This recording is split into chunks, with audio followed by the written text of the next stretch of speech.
Hey everybody, it's Norm Farrar, aka the Beard Guy, and welcome to Lunch with Norm, the rise of the microbrands. Lunch with Norm. Lunch with Norm. Lunch with Norm. All right, so today I'm going to be joined by Shane Oglow. He's my partner over at PR Reach. I am going to have a lot of fun just kind of raking him over the coals. But anyways, in this episode, we're going to be discussing the power of public relations, not press releases, the other PR, and what it can do for small businesses as well as Amazon sellers. So, Kelsey, where are you? Hello, happy Hey. Monday. How's it going, son? Hey, not too bad. I got a little haircut. Well, isn't that special? You got a little beard cut? There we go. Oh, very nice. Very nice. All right, everyone, you guys know the drill. You can follow us on Facebook, YouTube, Instagram, TikTok, Pinterest. We got it all covered. And you can find us on anywhere you listen to your podcast, whether that's Apple, Spotify. Just search Lunch with Norm and you'll be able to find us. And if you haven't yet, please join our Facebook group. We just, I'll put the link right here. Facebook.com.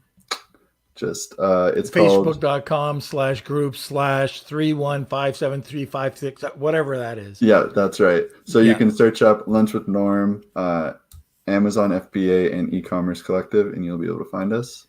And yeah, that's pretty much it. And smash that like button. That's it. Don't forget that, Kels. That's what I hear is that's very important. It's very, very important. So if you haven't yet, for those watching, hit that like button, share this video out. And enjoy the show. All right.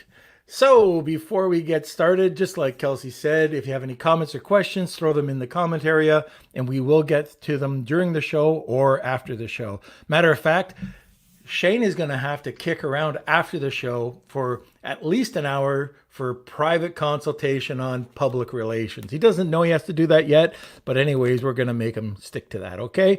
So anyways, sit back, relax, grab a cup of coffee, and enjoy the show. And now, the one and only Shane Oglow. Hello. How are you? How are you, Shane? I'm good. I really like that intro music. It's just like kind of, you were grooving to it, weren't you? It was pretty cool. I don't know where you found that, but that was really Hayden. Hayden composed it. He composed it? Mm-hmm. Wow. Talented young man. He's a talented young man, not like his dad. But so, Shane, just in case anybody doesn't know, if anybody's listening, just can you tell everybody a little bit about yourself? Oh, by the way, the one thing, if you want to know a detailed report on this guy who's chased down bank robbers, who's been shot in the head, there's a whole bunch about Shane Oglow that you got to hear, and that's on I Know This Guy. He did a full podcast with us, and I didn't even know the stuff that you were involved with. And you're probably a whole bunch you never told me, or maybe your wife. But I was blown away, by the way. I got to tell you that. Well, that's cool. Thank you very much. And that's all we could talk about in 45 minutes. I mean, that was just there's 1,000 stories in between those gaps. So yeah, we need to do like a 3-hour special. We're just sitting around a fireside and sip martinis or something, and cigars, cognac, or well, I don't do cigars, but I'll have a cognac or two. And by the end, we'll be get looped. The Popeye ones. Okay, yeah, the bubblegum one. Yeah. So I'm Shane Oglow. I work with Norm over PR Reach. We have that, and we're doing a lot of media communication stuff. I've been an Amazon seller for quite a few years. Probably got started around 2013. That was good. That was the boom years. Since then, Norm and I think have both really looked at a lot of areas that service the Amazon industry without necessarily always being sellers ourselves. Well, certainly me. I think Norm's always maintained his finger on the pulse there, but I've been in and out. So yeah, it's really cool. We do a lot of work with Amazon sellers, but of course now our scope is at PR Reach. It went from being just a press release company, the world's first video press release company, to more of a vertically integrated media and communications company. So we're We're doing a lot of different stuff, but it's all holistically integrated. That's the fun, exciting thing. Is it's all part and parcel, and it's all about branding and growing and building authority. And what I like about it is that most online sellers, specifically Amazon sellers, don't really think about some of the things that we're doing, building the brand, like through Brand Builder or public relations, which we'll get into in a second. But we've talked about like these 3 pillars of growth, which is, PPC, usually rebates and press releases, and then your Amazon posts with Amazon Live now. But really, there are other pillars, and that is building your brand on Amazon or on Google, because if people don't have that authority or trust, they're not going to buy from you. And then just getting the word out there. You want external traffic, and there's just so much power in public relations. So just before we get into it, what's the difference between a press release and public relations? Well, a press release is a tool that a public relations pro would use as part of their arsenal. So a press release is just a written message that goes out, distributed in a bunch of different ways. But these days it's primarily through digital means that conveys a specific message that you want to send. And that's the cool thing about a press release. I don't want to go too far off. Is a press release is a really valuable tool because it's you're putting out the message that you want put out. It's not somebody blogging about you. It's not somebody over there writing a review. It's your message specifically what you want put out with your keywords and everything in there. So it's a powerful tool in the arsenal of a PR professional, and PR being public relations, and that's affecting the perception of the public of you or your brand or your service and what you have. So a press release is just one of the tools in there. And Norm, I just want one thing. I was thinking about this the other day when I was in the kitchen, and I think you mentioned here at the beginning. You said a lot of Amazon sellers don't leverage this stuff. I think a lot of Amazon sellers just don't know about this stuff. Period. And why is that? Because most Amazon sellers I know, even the ones that are just uber successful, a lot of them, their first business they ever had was an Amazon business. So they didn't have this outside experience. They never had to deal with advertising or marketing, or like they just didn't know the power of that repetition and how building authority, how that was important. Constantly keep your message in front of people. They had no idea. And they come into Amazon maybe through a course or something, and it's this very tight, narrowly defined universe. And it's like, oh my gosh, okay, Amazon. They don't know anything. All they do is operate within this Amazon ecosystem. And then remember when PPC came out, it was like, oh, PPC, and people are like, do I have to? Or oh, it's bullshit that I have to do PPC to gain rank and all those things. But that's normal from the outside space, but it's only in your little ecosystem that didn't exist. So you've got your Amazon seller. Let's say he's doing $50K a month or something. He's super happy. His revenue's going up. Great, wonderful. It's so important to make that transition off of Amazon. And most people, this is their typical pattern. They're like, okay, my sales are up. I don't want to be dependent on Amazon. And what if I get suspended? What if this? What if that happens? Because we all hear the horror stories. It's getting tougher, Amazon. It is getting tougher. It's easier to get it's easier to get little things that it used to be. It's not the Wild West anymore. Anyways, so they say, okay, I'm going to start my own Shopify account, for example. And what happens is they go out and they'll just get an order or two, maybe 10 in a month, and that's it. Like it's a totally different game because now you're responsible for your own traffic, and that's where I think both of us really see the power of public relations, because it's like you have to, first of all, you need to start building some Google love. That's the only way you're going to get traffic. Well, I shouldn't say the only way, but it's advertising, Facebook, Google ads, Bing, whatever you're going to do. Great. Social media, sure. But you need to have a search engine presence. That's all there is to it. So you need to start building some authority, coming up in search rank, whether that's your site, your a news article we get up there about you, whatever it happens to be, but some real estate taken up on search engines. Once you do that, then you'll start to get a bit more traffic. Okay, then you'll start to steamroll a little bit. Then we can really layer in the public relations, and that's when and I don't want to go too far in here, but you're getting the high traffic, high authority placements, and you can drive those links to your Amazon page, your Shopify page, wherever you want. But the point is, you start building a brand, a real brand, not just a nameless Amazon brand like everyone else. That's when it makes it a lot easier to move into Walmart or to eBay or into physical retail or other marketplaces, because you're carrying that brand weight with you. But it's a process. I mean, it takes time. It's not going to happen overnight. And when I go back to that example of an Amazon seller, they're hitting a milestone, they're like, hey, now I need to start being off Amazon. They do that and they kind of get their head smacked and they go back into Amazon because that's their bread and butter, and who can blame them, right?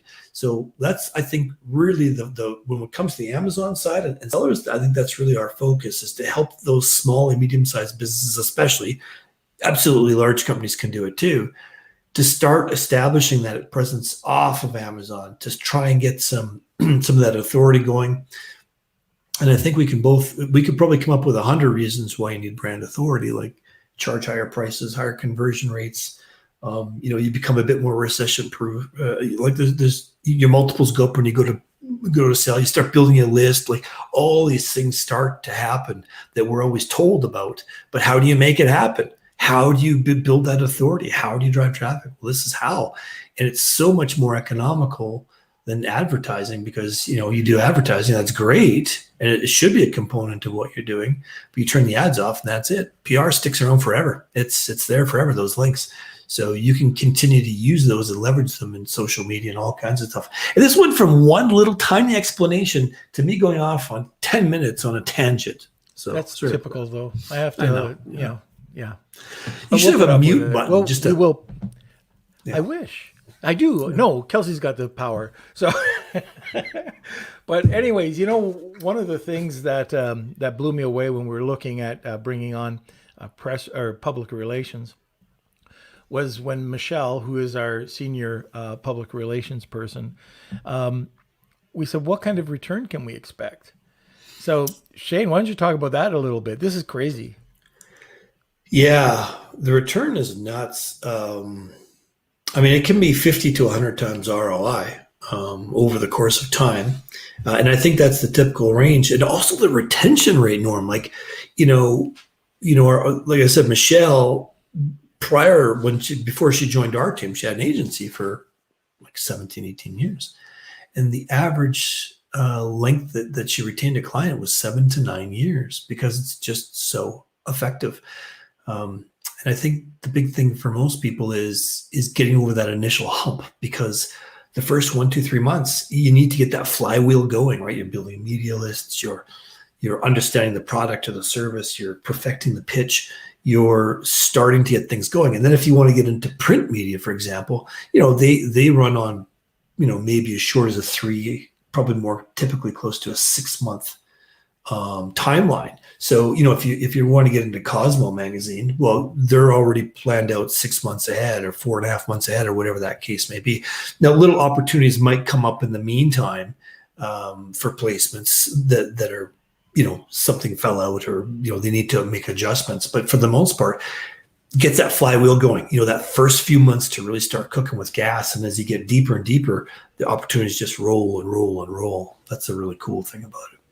Yeah. And I don't even want to say the name of our company really, but this is about public relations. And one of the reasons why we got into this was because people got public relations and press releases mixed up. Yeah. And even like last week, people did a press release thinking that it was public relations. And, they're expecting that they're going to be nationally exposed.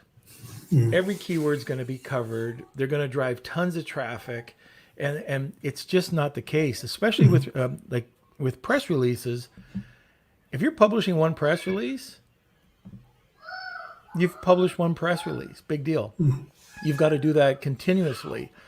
But the other part to this is using public relations to tie it in. So Another reason why we got into this was people were asking us to get into Forbes or in the New York Times or in these major papers, thinking that we could do it with press releases. Press releases will publish it, but just think of it as your brand. So for me, soap, if somebody going to go out or Norm the Gnome, is somebody going to go out to the Washington Post and they know my brand automatically, of course. And then they're going to look up Norm the Norm or Norm the Gnome, and there's going to be tons of traffic. It's not going to happen. Press releases are typically driven for authority. They're typically linking back to your Amazon listing or your Shopify listing to gain authority links. That's it.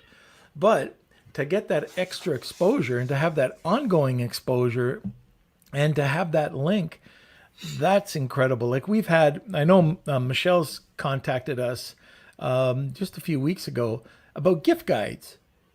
Like if you're an Amazon seller and you're not thinking gift guides, you've missed out. You've probably, like the average Amazon seller probably missed out on at least a third of their sales. What do you think? Yeah, it could be. And there's some really famous ones. There's lots of up and coming ones, but people really lean on those for gift ideas. They're getting more popular than ever. It's not a fad. Yeah. And you get, like, for instance, at least the ones that we know, there's 2,500. Well, and there's the niches in those 2,500. And then you've got the niches in the different trade magazines. So, if you've launched something that's for pets, there's so many different outlets for it. But again, Shane, let's talk about the different types of exposure that you can get. And when people talk about earned media, what are they talking about?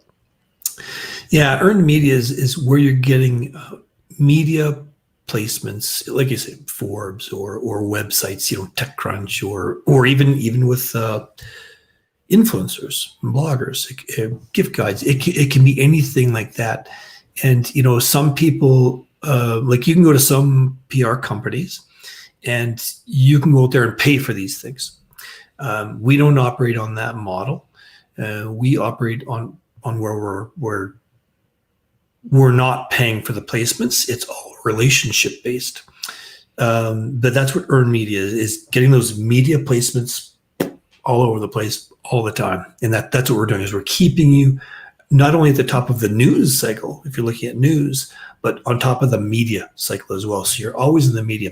And the great thing is, let's say you get we get your product, your service, whatever, a really high traffic or high authority placement in a magazine or a website.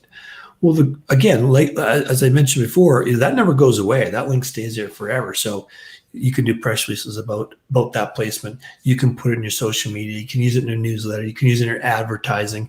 You can just keep using it and using it. Like, and we've seen examples probably in the past where, someone once got lucky and they got in Forbes, in 2014, and they still as seen on Forbes. That's true.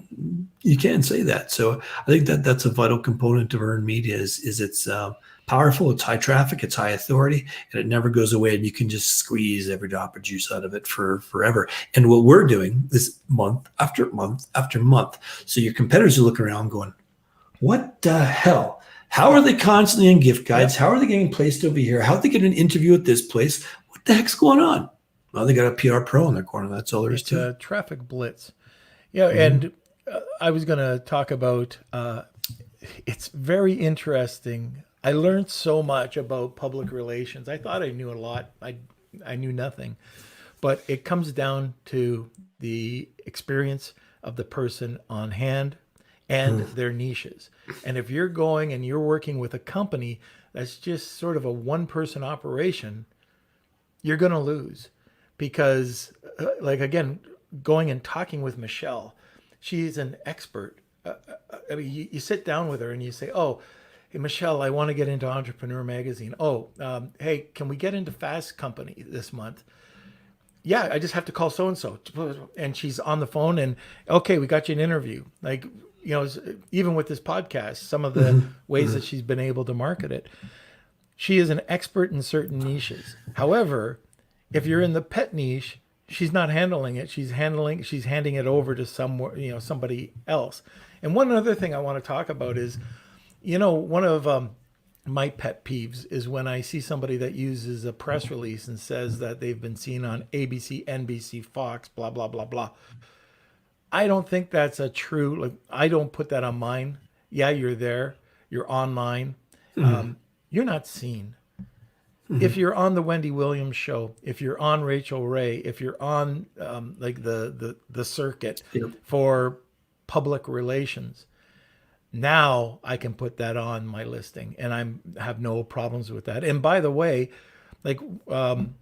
we'll hear things like, "Oh, hey, do you know anybody who wants to be on Rachel Ray? They're looking for this," or Wendy Williams, or whoever, and that's again what these professionals are doing. You can do it yourself, just like press releases. You can do it yourself. If it's going to be effective, I don't think it will be. No, just like a press release. Yeah, sometimes people will get lucky, but for the most part, 99 out of 100 emails you send out will never get answered. You don't even know if it's the right email address, and these people get flooded. It's all about personal relationships, and that's what with Michelle, over 20 years experience will do for you. There's no media organization in North America where she hasn't dealt with or has a contact at. So. And she guards those very, very well. She's not going to pitch any old thing to so-and-so at Forbes or Good Morning America or BuzzFeed or, what have you. It's got to be the right fit because she's got her reputation to manage as well. So her contacts at each individual place are really what come into play. And as you said, those contacts know her, know she can deliver on things. So they'll often come here and say, hey, geez, we need something really quick, by next Friday on this, that, and the other thing. Do you have anybody in mind? Those opportunities often just come to us as well as pitching, which is really, really vital. And I think too, I know we've talked to other PR professionals over the years and recently, and there's a couple of big differences. Number one is you can get, a kid right out of school, came out of public relations school, and that's fine. But it's going to be a long, slow battle uphill. They might have learned some techniques. And if you talk to a PR professional, it's like you have to unlearn a lot of stuff they learn in school, which is typical for a lot of professions, I think. But they don't have the contacts. So they can write a great pitch, probably. They can write a wonderful press release, but they are not going to be able to get you that media exposure or that earned media very well. It's going to take them a lot of years to build up.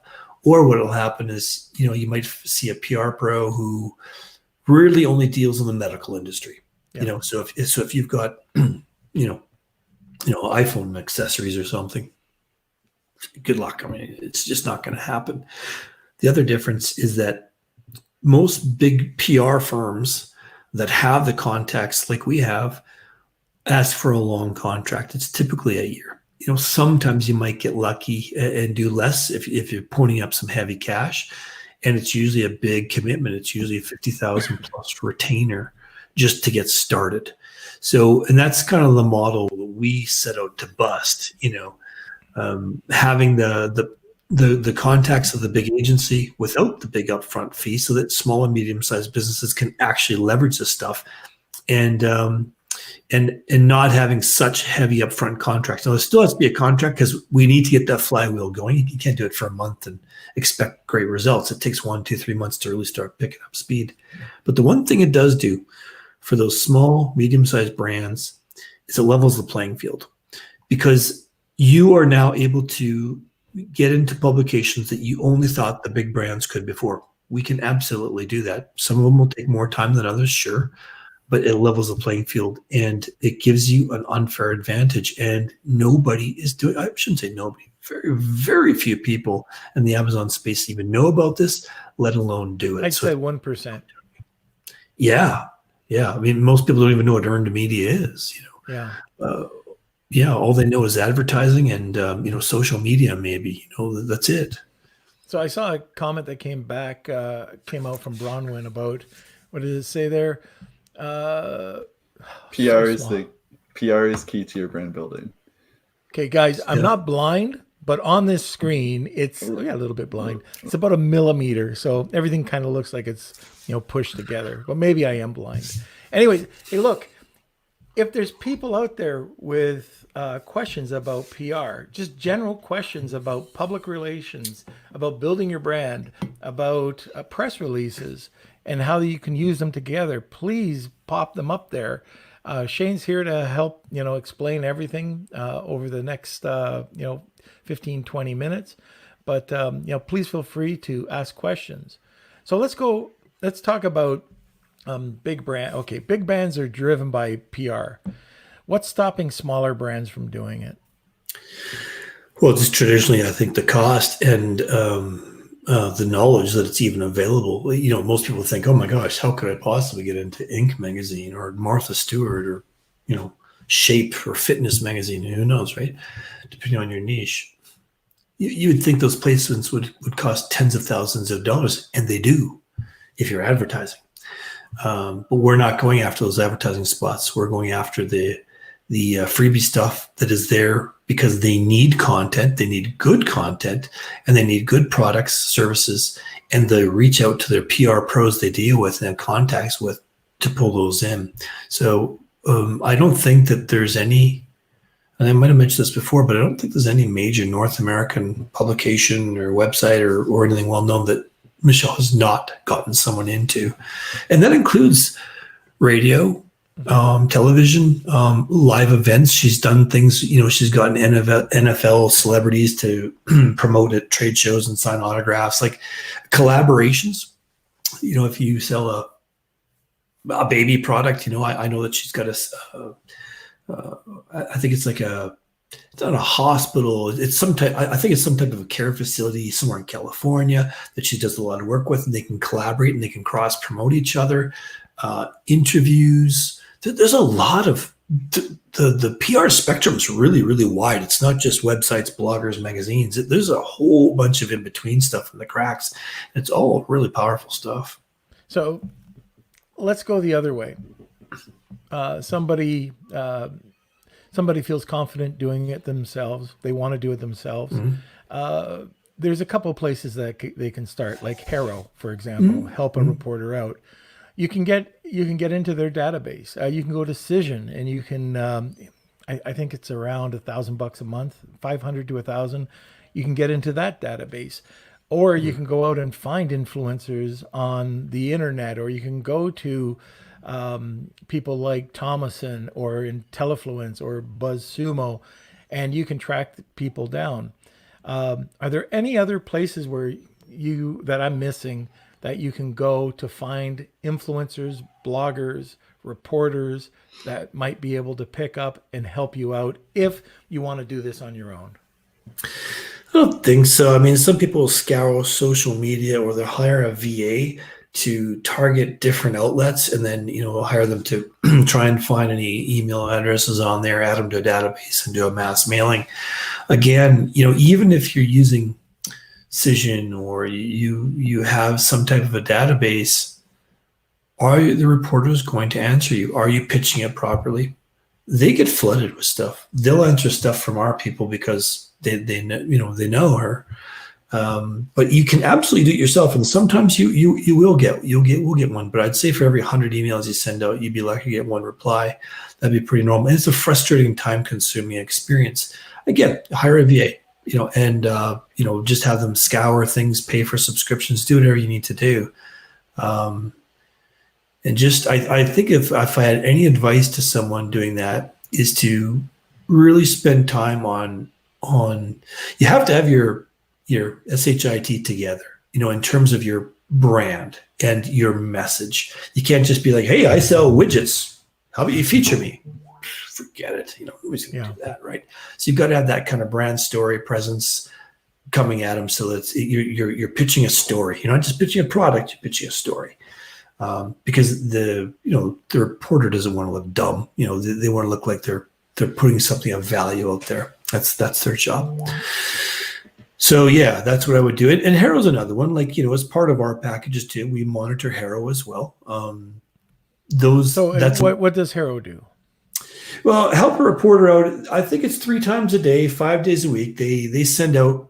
It's a tool that journalists use or other industry professionals use to to gather information about a story they're doing. So let's say I'm a reporter for, maybe it could be for multiple sources, and I'm doing a story about, turmeric and its effect on the elderly or sleep habits or whatever the case may be. I'll put this out there and say, hey, anybody know, can comment on the effects of turmeric? They should be a medical doctor, or they should be a health practitioner, or they should, there's usually qualifications in there to try and get information back. And so you basically give them your quick little pitch back, and sometimes they'll respond, sometimes they won't, sometimes they'll run your story, sometimes they won't. But then you can get credit for it. So they'll send you a message back, maybe 3 months later. Hey, I used your thing. Here's the link to the article, and they'll give you a bit of credit, which is cool. And then you can, post that on your social media or do a press release on it or whatever you want to do. It's a time-consuming process, and the problem I think that most people have is that, number one, they don't have that story dialed in, and that's super, super important, because you're, you need to not just be some dude sitting in your mom's basement, right? Who's here today, gone tomorrow, or some gal, whatever, some person sitting in your mom's basement, kind of flaky. You've got to have a solid background behind you, but also the timeliness of them, because most of them are like, I need this by 5 o'clock tonight, or, tomorrow by 3 p.m. Eastern. And most people aren't prepared to have that fast turnaround for those stories and to monitor those emails 3 times a day. So that's kind of what we do, is you have to be Johnny on the spot sometimes to nail those. Yeah, and I think in general too, when you're talking about public relations, when you do sign up, you've got homework on your side too. Yeah. So working with the public relations person, if you're not doing it just on your own, you've got to get back to them. And I don't know, I'm sure everybody that's listening has tried to build a website, but if you don't get back to the website developer, they can never finish your website. Same thing with a public relations person. If they say, hey, I've got something that's due at 5 o'clock or next day at 3, and you give it to them at 3:01, it's not going to happen. Mm-hmm. So it's something that you both need to start to work with. Now, if you have a VA that's working with you on this, that the public relations agent can work with you on, then great. Mm-hmm. But it is something that you have to be careful of. And one other thing, I wanted to give out another, if you're doing it on your own, sort of free piece of advice that you can do. One of the things that we used to do, this was back in we don't use Hootsuite anymore, but we used to, this was especially for Twitter. So we would have keywords that we'd have a stream with the keywords, and we'd monitor the keywords to see what would be coming up, see if there would be any questions. And then if anybody was looking for information about the product, then we could send it out to them, whether it be a customer, a reporter, an influencer, whatever it is. So just kind of keep that in mind too. That's something else that you can do. Mm-hmm. But let's go back to, and we talked about it. We've been all over the map with this, but what can the e-commerce, the online seller, Amazon seller benefit? What are the benefits of public relations? Yeah, so I mean, obviously the first one is the authority. And like I said, you got your competitors kind of looking around going, what the hell? How the hell are they doing that? You become authority. And as we all know, we've all done it. You go on to e-commerce site, you see a product, especially if it's a high value product or it's a technical product, you need to serve a certain function, maybe it's electronic, who knows. You tend to Google that company or that brand name. You want to see their website. Are these guys legit? Sometimes they've got better deals on their website. They've got their little funnel over there. You get some freebie. Who knows? Like, people go off of Amazon or off of e-commerce platforms to search. So you type in Joe Blow, XYZ company, all this stuff comes up: press releases, interviews, articles, a feature on whatever, TechCrunch, big site. It's like, holy guacamole, like, these guys are legit. So there's the authority, and there will be traffic. You will start to get traffic because these, you get a placement in, Martha Stewart, you're going to get traffic from it. It's just going to happen, right? There's a lot of readership. There's a lot of eyeballs going to come on it. Again, it takes a bit of time to get the flywheel going, to start to get those placements happening, but you will get them. So there's a authority, there is the traffic, sales. You'll be able to eventually start charging higher prices because you will. It's a brand perception, right? It's all about perception. And I had a little interview, or not an interview, a webinar I made, and I just went out and I googled the old famous silicone spatula, and I just wanted to see what was going to come up. I mean, so I typed in silicone spatula, and I expected, I know the brand Oxo, Wilton, and then another one, Doro, came up. I didn't know anything about Doro. Doro came up first, 2 or 3 spots came up for, that's a high search term. It's more of a browser keyword, not a buyer keyword. So, it takes some effort to get there. So I'm like, okay, Doro, cool. Let's take a look at Doro's products. Let's take a look at what they're doing. They're driving their links to Amazon. They're driving their links to their own site. They've got a presence in different, like the Rob Report, YouTube videos, like all kinds of stuff. They got all this media happening. So they're always continually putting out this media, public relations. And I look on Amazon, and there they are. Their price is, I can't remember what it's, let's say it's $12.97 for one spatula. You've got competitors who have the exact same product, maybe even from the same factory. I don't know. Selling it for less, and sometimes 3 of them for less. And that's the power of having a brand name. People are willing to pay more. You'll have a higher conversion rate as well. You start to build your list, right? Because if you start directing traffic, and you don't have to direct traffic to your Shopify listing, I say Shopify, but your own e-com site right away. You could still drive all your links to Amazon until you're ready to start to make that transition. But as soon as you do, you'll start to build a list. And of course, a list increases your valuation. And, when you go to sell your company, if you've got all this external traffic coming in, and I think, anywhere from 30 or 40% of traffic coming into Amazon, for example, is coming from search engines, that's a healthy piece of the pie you're able to take a slice of. So all these things combine to really increase those valuations. And I think that's where a lot of Amazon sellers are really focused. They've got that 2-year, 5-year, 10-year horizon to exit their business. And public relations is what helps you, boom, expand those platforms, marketplaces, and, have just better numbers across the board, and then flip that for a lot more money. So I'm sure there's a lot more too, but those are the ones that come to mind. Yeah, and those would be the main ones I would think about too.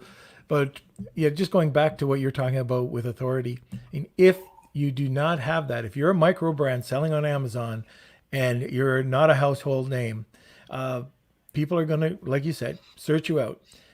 If you're not consistent with your brand, so if your social media is off target, your Shopify site is off target, and it could be the content that you've got out on the internet is off target, then it's going to add a little bit of doubt. It might be an amber flag.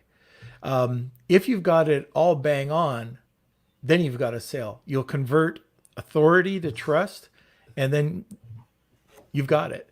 And what I love about it is if you can drive it over to your Shopify store and you can get them to build that list, just ask. I haven't had him on the podcast. I hope one day I'll get him on, but Charles Livingston. Ask Charles Livingston how important a list is.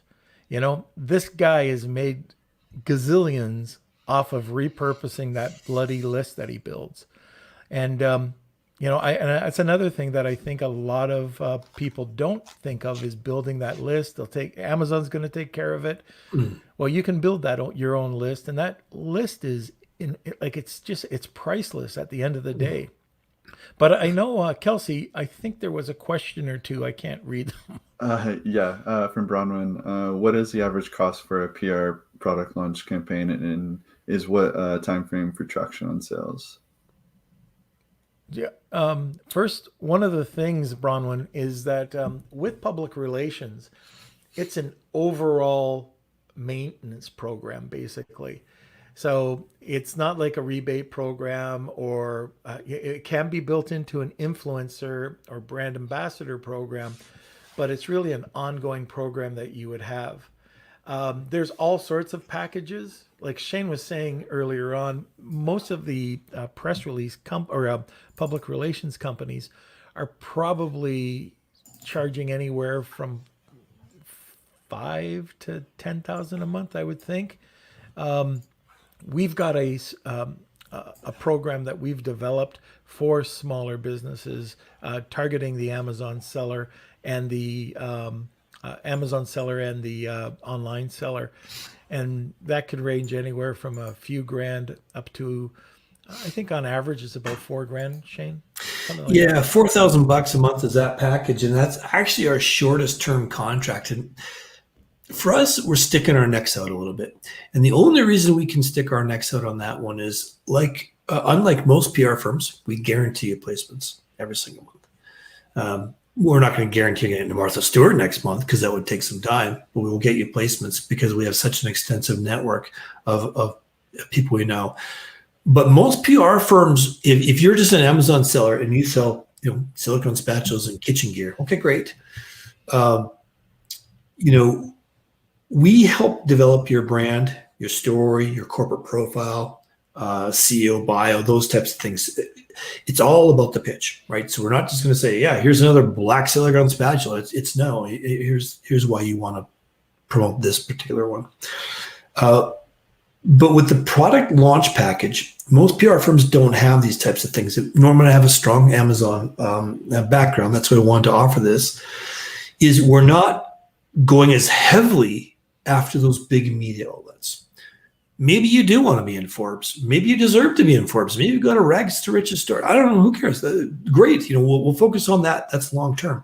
But in the short term, we're focusing more on influencers, bloggers, micro influencers, gift guides, those types of things, like sort of those immediate product placement things, versus if you're you want to take a longer term approach for a larger brand, or you're a service-based business, or whatever the case may be. We're going to go a bit heavier onto those big media sites right away, right out of the gate. So we guarantee those placements, and we only have a 2-month contract right now. It's 60 days because we know we can get some placements really quickly. And I think we guarantee like 6 placements a month. Like it's insane. It's insane what we can do there. But most PR firms won't give you any guaranteed placements a month, but it's only because of our network. But those are the types of placements we're going to go for right out of the gate. And as we're doing that, we're going to be pitching bigger ones and bigger ones and bigger ones, and hopefully you'll extend and stay with it because you'll see the results we're getting. Yeah, and one of the that was other a things, long-winded answer. Bronwyn, I've talked about this, I think, a couple of podcasts ago, but we have one client, and they get featured on Wirecutter, and they'll all of a sudden have a spike in sales. And now this is an 8-figure company brand that we're talking about, so it's not a small brand. But all of a sudden they'll have an extra $100,000 that come in a week or two. Usually it's over a week or so, but $100,000. Like, where did that $100,000 come from? Wirecutter. Because they run a promotion. They're featuring it as best in category product. So it's a review site.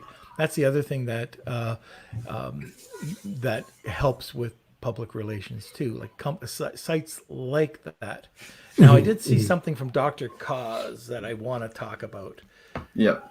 So can you explain which channels you use for press release distribution? For example, Business Wire, any others? Yeah, I can handle that one, Shane. I think I can. You'll have to just let me know if I say anything wrong. But there's a variety. This is really important. It's a great question, Dr. Cause. There's so many different channels you can go out, and there's so many different types of press releases so many different types of press releases, so many different types of distribution channels. So you've got a traditional press release that's typically the most expensive. Could range anywhere from $500 to $1,500. You've got your traditional or just your regular online media, your online press release, which is going out to all the online companies. And then you've got social media press releases that go out to online companies, social media, like social shares. It'll go to influencers, bloggers, journalists through Twitter, and traditional do the same, by the way. And these ones run from $100 to $200, $300 maybe. So different quality press releases. Then it comes down to the writing of the press release. So many press releases are written through people that are blog article writers. Not the same. They don't know how to put it together. They don't know, what the distribution or the media outlets are looking for. So media outlets, what am I talking about? Search engines. You could be talking about newspapers, radio, and this is all online, by the way. You're talking about news organizations, content marketing agencies like MarketWatch or the Associated Press, those type of distribution channels. So distribution, I always ask for a list. So when you're working with a press release company, ask for their distribution list for the type of press release that you want. And if you don't see any of the Cision products on there, like what is it? PR Newswire, Access Newswire, some of the bigger ones, those are all distribution channels. There's also all sorts of other micro channels that companies work. They have their own, like, at e-releases, or like with us, we've developed these networks with either trade magazines or geographical regions. We have, different people or magazines that we'd work with. So it's important that you ask for that. And the other part to this, especially if you're working with that social media press release or the traditional one, you want to ask about, or make sure that they're going out to bloggers, going out to influencers, especially, let's say you're in the pet niche.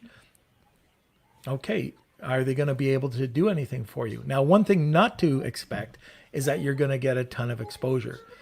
We had this question come up this week about authority links and what was it, pixels, and why didn't I get 100,000 views?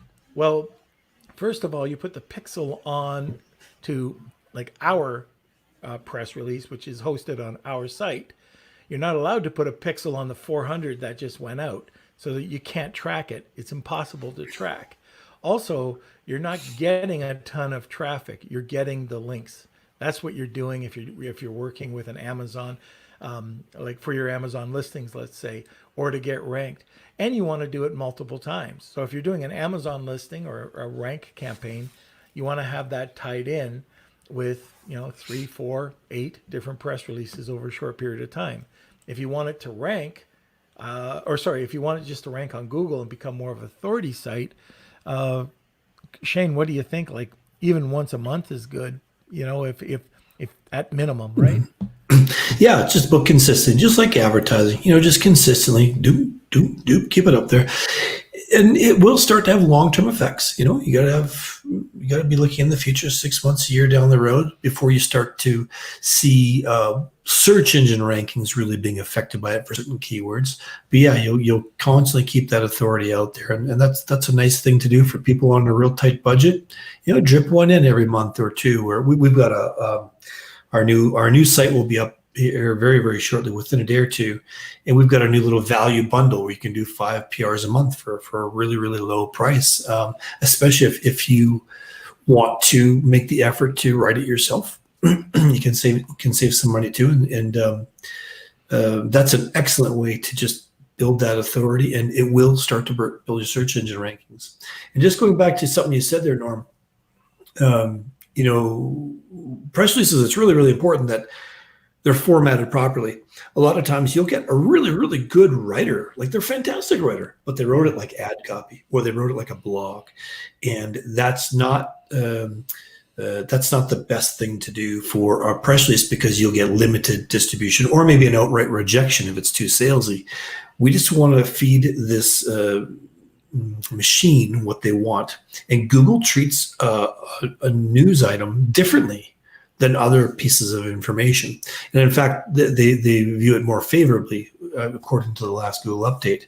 So if you want to teach yourself, it's actually not that hard. It takes you a few kicks of the can, but you just have to follow a very strict format. Right. That's the nice thing about it. It's not like you're freestyle writing going for a Pulitzer Prize. It follows a very strict format. So anyone can learn to do it, really. Yeah, and there are PR guidelines. You can find them anywhere on the internet. I mean, Yep. you can go to our site and you can just download them, and it'll tell you exactly what to do and what not to do. But anyways, let's get back to misconceptions.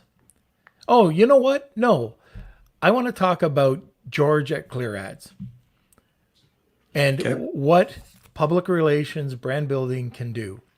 So this is, guys, I was blown away. And again, this is just in general. Okay. So we're talking about what press release public relations can do. It's not what this company can do. It's what PR can do.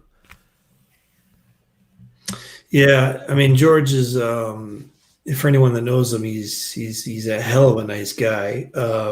Smart and guy. Yeah, he really knows what he's doing. He runs an Amazon advertising agency. They focus on Amazon DSP. That's the demand side platform. And if you're a new seller, you probably don't know what that is, and you wouldn't want to use it anyways. It's, once you start selling, it's something you want to look at. We started off with George just doing a high-end press release, so we call our news dominator, which will be up on our site shortly. Uses the highest end authority. It accesses our group of nearly 2 million influencers and reporters and trade magazines and stuff. And then we switched them over to what we consider like intermediary products. So the kind of PRs on this side, getting into what we call brand builder, which uses PR, and then a lot of other different types of content. We create videos and podcasts and all kinds of stuff and articles. And we bundle it all together and syndicate it. And then we have on the far end of the spectrum, we have that public relations and earned media. We're going out there actively trying to find you these high traffic, high authority placements. So anyways, George started with this high-end PR before we moved him into the brand builder product.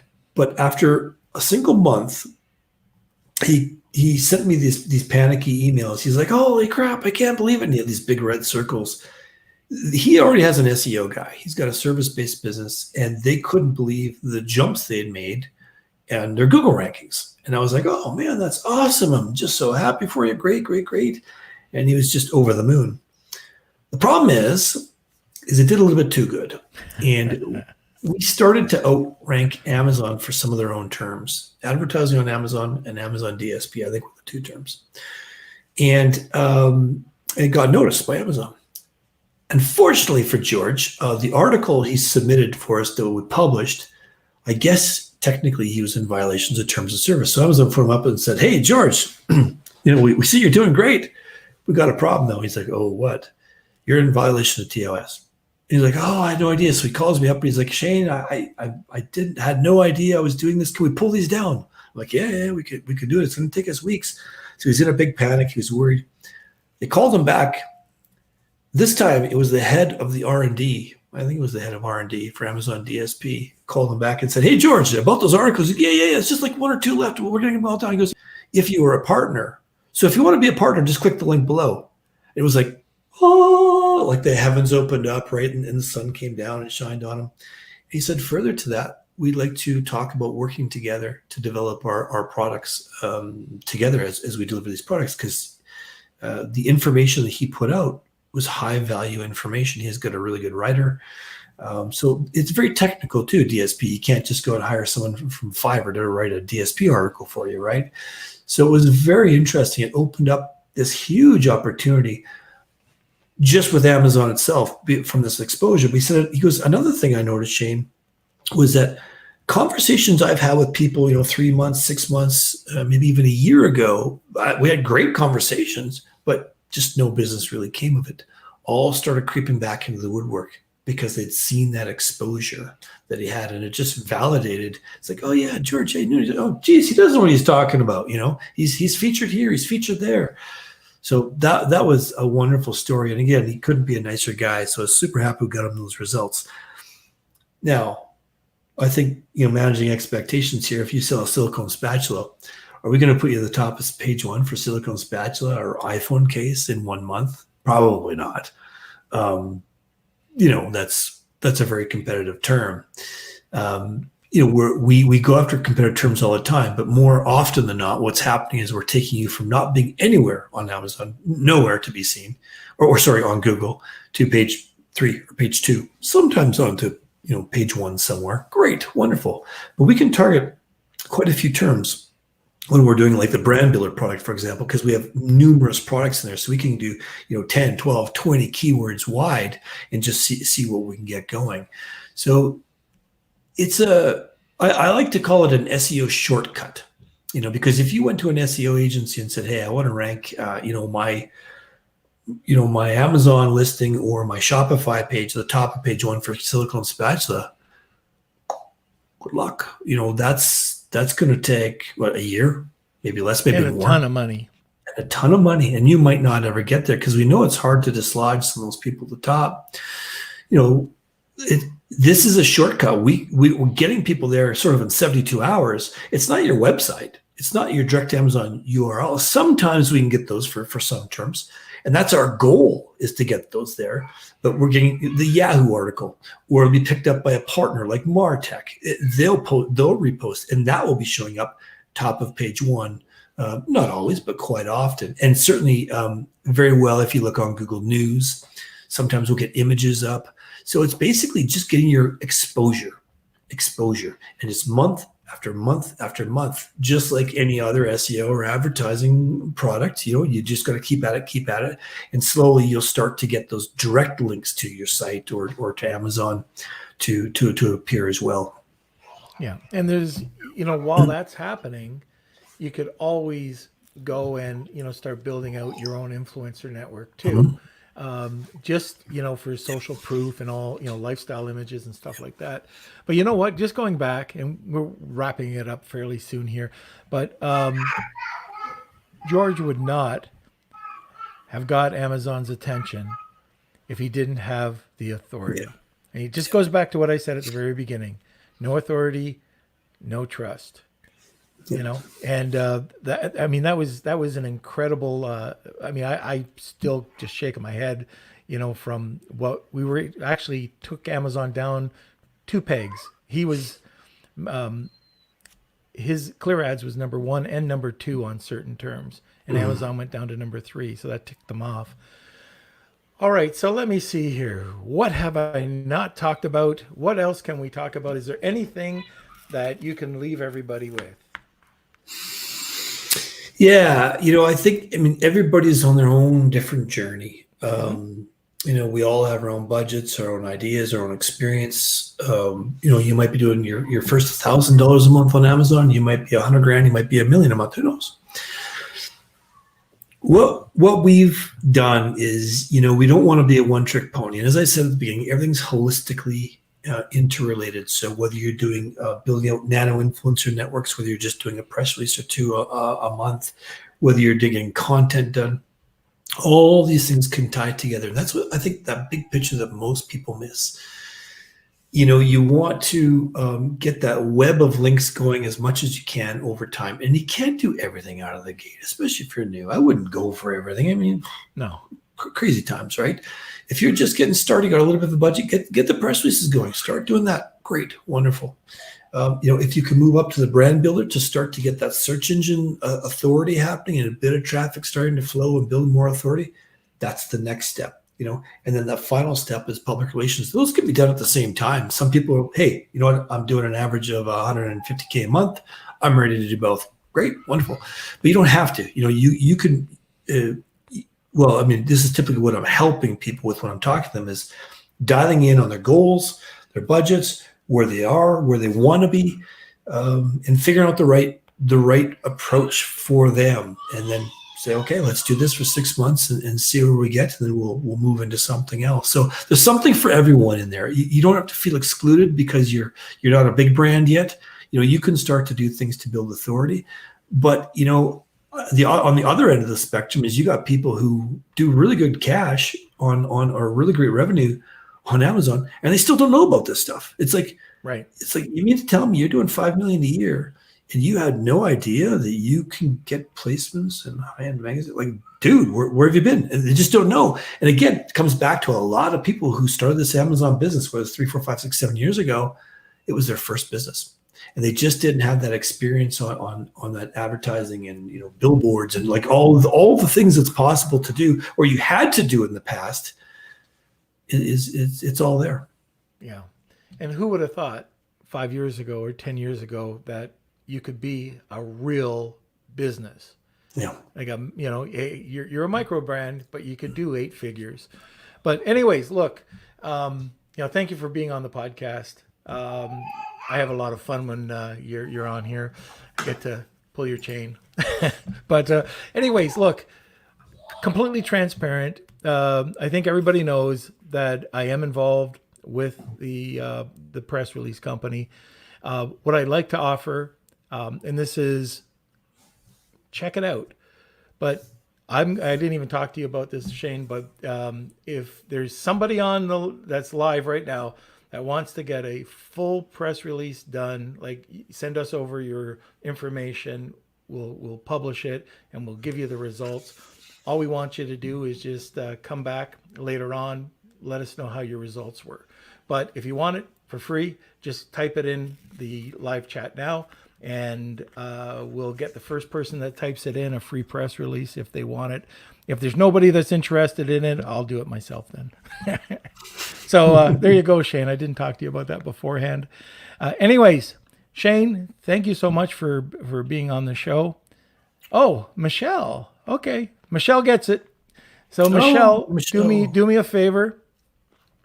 Send me or Kelsey over the information about your product. And all right, we'll squeeze 2 in. Simon, you got one too. Oh, okay. Boy. So anyways, you're going to be loaded up. Anyways, send over the information to Kelsey over to Kelsey. We'll get that sorted out for you. All right. Brannon. Okay, this is the last one. Brannon, we got you taken care of. Okay. Oh, yeah. Nice. So I was going to say earlier, I have 3 comments here. Do I know Simon? I don't know if you know Simon, but Simon is, everybody here, we've got a great community, and everybody kind of tunes in every Monday, Wednesday, and Friday. So that's the benefit. We'll get them out something. So Shane, expect that. I'll send you over that information once I receive it from the 3 winners. And I think that's it. We'll see you later, buddy. See you soon. Contact information. Oh, yeah. Just Shane at prreach.com. And that works. So SHANE, like the 1957 Ellen Ladd movie? It was sometime in the 50s, I think, wasn't it? The movie Shane? I have no idea. You've never seen the movie Shane? No. It's a classic. Actually, Clint Eastwood in the 80s did Pale Rider? It was based on the story from Shane. Oh. It's like there's a little kid like, Shane, come back. And he's like, I know Ben. You got to watch it. You got just watch it. I'll watch Ben. What's Shane? Notice there's no short called Norm. Probably for a reason. All right. So your contact information again, Shane at prreach.com. And we'll see you later, Shane. Thanks, man. All right. Thanks for coming on. All right, Kelsey, where are you? All right. I'm here. Hello. You got some homework to do. There's 3 people that are going to be sending you over information. Okay. You got a little carried away there. I did. But anyway, it's my company. But and Shane's. And Fair Shane's. Yeah. But all right. So what do we got? Okay, first of all, for those 3 winners, my email's right here. So k@lunchwithnorm.com. And I guess, email me. I hope you guys enjoyed the episode. If you haven't already, please like and share. And let me see. You can find us on Apple, Spotify, anywhere you find your podcast, you can find us. Just search Lunch with Norm. And I know you've been sending me some screenshots of our success, slowly climbing those ranks. So we just want to say thank you. I think it was like New Zealand, Israel, and Turkey, and Russia. Yeah, and we're slowly popping up in different places, so that's great to see. And if you are looking to find the full episodes of Lunch with Norm, you can always go to the YouTube. It's called Norman Farrar. We might change that to Lunch with Norm, but we'll find all the episodes there, full length and highlight episodes, so you can get it all. All right. So last thing is, remember, you can subscribe to our newsletter. You can either go over to Lunch with Norm or to normanfarrar.com and you'll see subscribe. It doesn't suck. It's got great content. It's for online sellers, to help online sellers to maximize your online experience and profit. All right, so next or Wednesday, our next guest is going to be Daryl Patterson. He's going to be coming on and he's going to be talking about PPC, some new tricks and tips and tricks for the fourth quarter. And I think Laura McCall might be on. I haven't got word back yet. But anyways, it's going to be a good one. So we'll see you on Wednesday. And remember, join us Monday, Wednesday, Friday, Eastern Central Time at noon. And everybody have a good day. Lunch with the Norm.